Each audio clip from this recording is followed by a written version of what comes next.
About 4.6 billion years ago, within the Orion arm of the Milky Way galaxy, a star was born. At first, it was surrounded by a cloud-like protoplanetary disk that consisted of dense gas and dust. This star was our Sun. And this is how our solar system looked before the planets emerged. The mineral grains within the protoplanetary cloud began to accumulate, forming larger and larger chunks of rocky matter, starting the process known as accretion. As the rocky chunks grew larger, they attracted more and more of the smaller matter, forming the first asteroids. Until recently, it was thought that these asteroids collided with each other, slowly growing to form planetesimals and protoplanets. The problem with this theory was that modern computer modeling indicated that, rather than leading to growth, these collisions would probably have resulted in the destruction of the asteroid. In 2019, the New Horizons probe flew by a strangely shaped object at the edge of our solar system in a region known as the Kuiper Belt. This object, named Arrokoth, consists of two lobes connected by a thin neck. Instead of being formed by a collision, Arrokoth's shape tells a story of two separate objects orbiting each other in synchronicity until slowly coming together and merging. This discovery points to a different hypothesis, known as gentle clumping, in which orbiting material formed into clouds that gradually collapsed into themselves. Over time, this clumping created the planetesimals and protoplanets, from which actual planets would eventually be formed.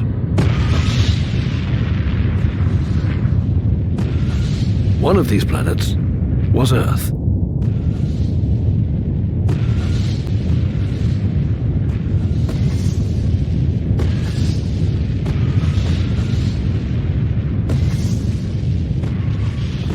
Many astronomers believe that after millions of years of asteroid bombardment, Earth was struck by an object about the size of Mars, in what is known as the giant impact hypothesis, or the Theia impact.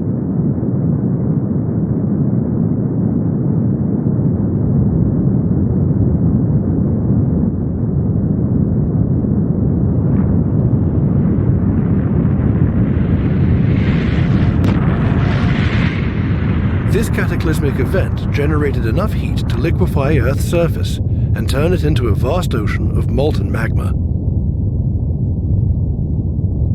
But something else was happening that would literally change the destiny of our planet. Most of the material that was blown into space after the massive impact remained within Earth's orbit. And once again, the process of accretion began. Increasingly larger sized chunks of material joined together and formed a new orbiting satellite, our Moon. When this new heavenly body rose above Earth's horizon, it would have been a spectacular sight. It was geologically active and almost 16 times closer to Earth than it is today.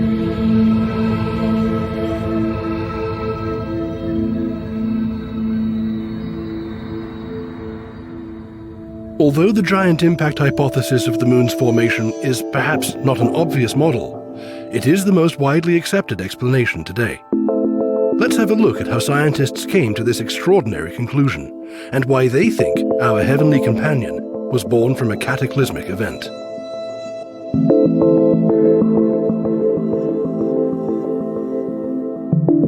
At one point, there were three dominating theories to explain the formation of the Moon. The first one, called fission theory, was proposed by the son of the famous British naturalist Charles Darwin, George Howard Darwin, in 1878. It stated that upon formation, the molten Earth was rotating around its axis so fast that an enormous chunk of lava was ripped from its surface and started orbiting our planet as an independent satellite. The basin of the Pacific Ocean was believed to be the scar that remained after Earth gave birth to the Moon. Another explanation for our Moon's appearance is called the capture theory. It suggests that the Moon was initially an independent planetesimal that formed not far from Earth when the solar system was born. At some point, these two bodies passed at a very close distance from each other, and Earth, being a larger object, captured the Moon, shifted it from its orbit, and gradually tied it to itself. Finally, there was the third hypothesis that explained the moon's formation, called the co-formation theory. According to this model, the moon was assembled roughly at its present location out of the unused leftover rocks and dust that remained after Earth's formation. This model seemed plausible because this is how the planets of our solar system formed around the Sun. Moreover, the satellites of the gas giants like Jupiter and Saturn were born this way. But there was no way to prove or disprove any of these theories without actually getting to the moon and analyzing the soil. Our science took a giant leap forward in the second half of the 20th century with the beginning of the space exploration era. On the 21st of July, 1969, the Apollo 11 module landed the first people on the moon.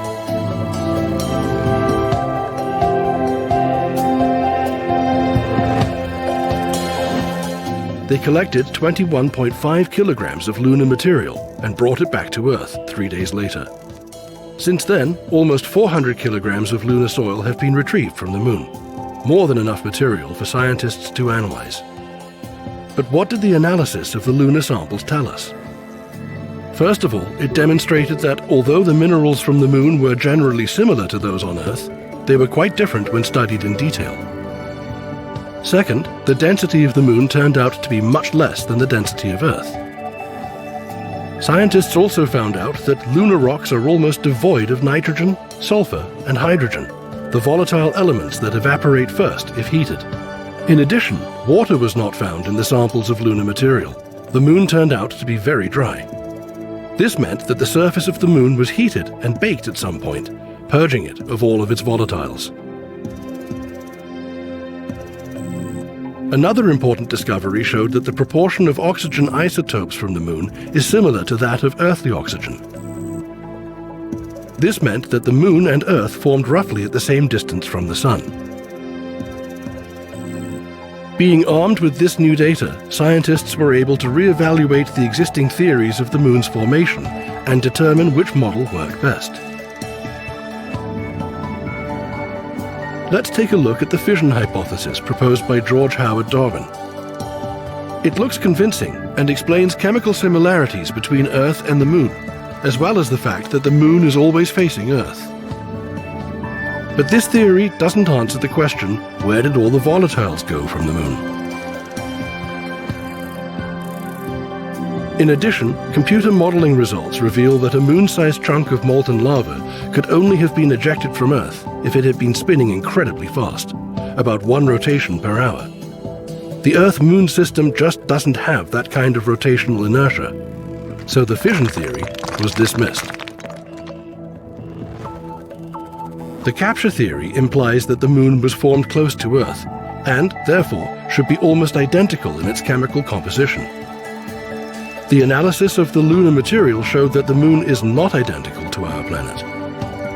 If the moon happens to form in a part of the protoplanetary disk far from Earth, that would explain the difference in composition. But calculations and computer modeling tell us that the moon would have passed at a very high orbital speed in relation to Earth, and Earth would not have been able to capture it. So the capture theory was no longer a contender.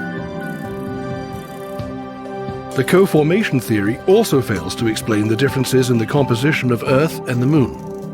If both objects had been formed from a common protoplanetary clot, they should have been chemically identical. But they are not. This theory, too, was dismissed. With none of the 3 main theories of the moon's formation being correct, scientists needed a new explanation. One that would accommodate all of the available data and resolve the contradictions of the old hypotheses.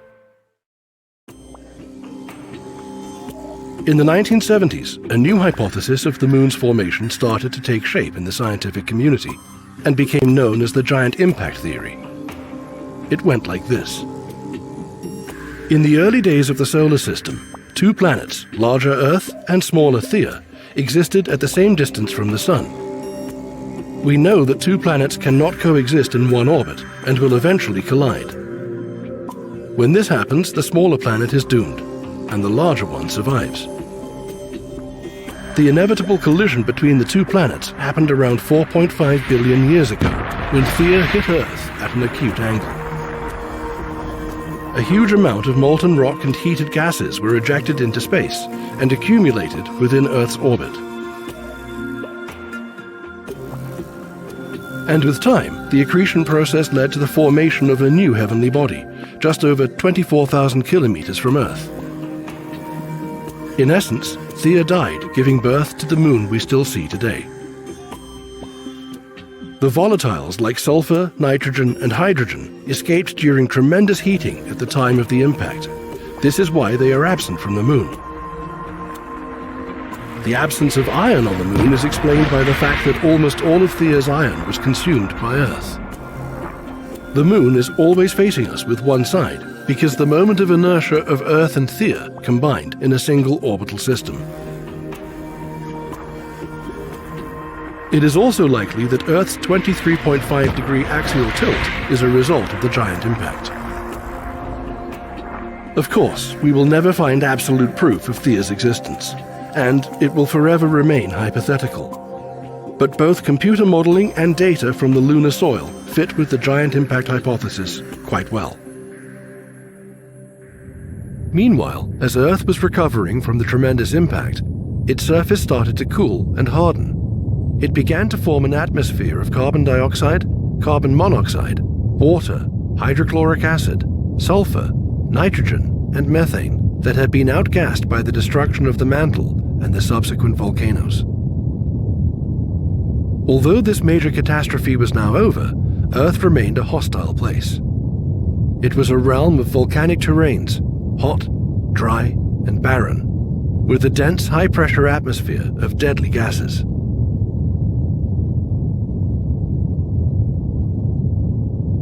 This time in Earth's history is aptly called the Hadean Eon, named after Hades, the ancient god of the underworld.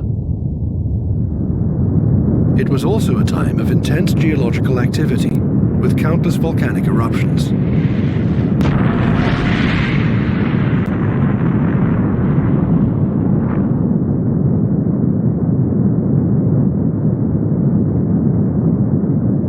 About 100 million years after the giant impact event, Earth had cooled down sufficiently for water released into the atmosphere to obtain the state of vapor, and the very first clouds began to form in the atmosphere. These water clouds increased Earth's albedo, causing more solar energy to reflect back into space, and allowing the planet to cool off even further. Eventually, water was able to exist in its liquid form. Although the temperature on Earth was still above 100 degrees Celsius, the water did not evaporate because the atmospheric pressure was much higher than it is today. This allowed the water droplets to form and head down to the ground in such hot conditions. And this is how the first rain in our planet's history began.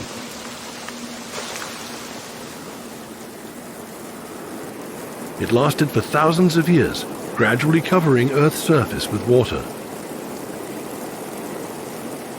forming the first ponds and lakes and the first seas.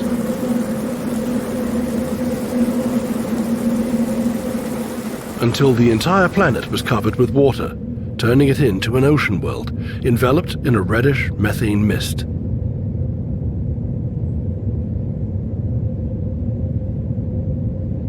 There was no dry land at the end of the Hadean Eon, the first chapter in our world's history 4 billion years ago. Water is essential to life. It covers 70% of Earth's surface, and it accounts for 60% of the human body. Without it, we simply would not exist.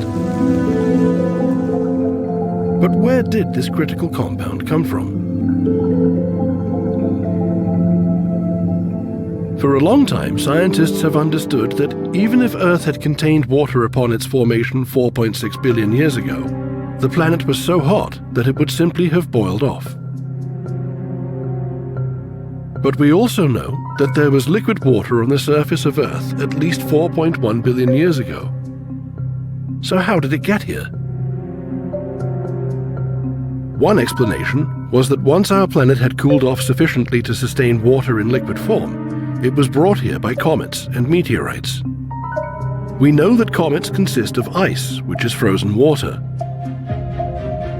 We also have evidence that our planet was bombarded by comets over the course of millions of years. Therefore, the simplest explanation seemed to be that ice was delivered here by comets and meteorites,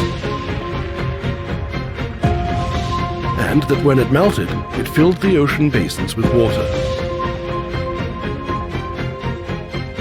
So, that was the answer. Or was it?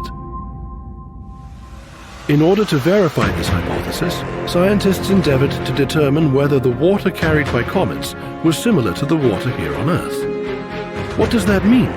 Water is water, and H2O is a universal formula for it. So how could one form of H2O be different from another? It turns out that water is different in different parts of our solar system, and here's how. As we know, hydrogen is part of the water molecule. But sometimes hydrogen receives an additional neutron. When it does, this hydrogen atom is called heavy hydrogen, or deuterium. Our earthly water has a certain proportion of deuterium and hydrogen atoms, known as the DH ratio, which is 1.55 parts per million. As a comparison, the DH ratio of Martian water is 300 parts per million, so we know that it's different from ours. In 1986, when the Giotto probe reached Halley's Comet, scientists measured the DH ratio in its water and compared it to the water here on Earth. The two didn't match. In fact, the DH ratio of the water on Halley's Comet was twice that of ours. After analyzing the water on Halley's Comet, we started to measure the DH ratio in every additional comet we could reach, mainly remotely, using telescopes.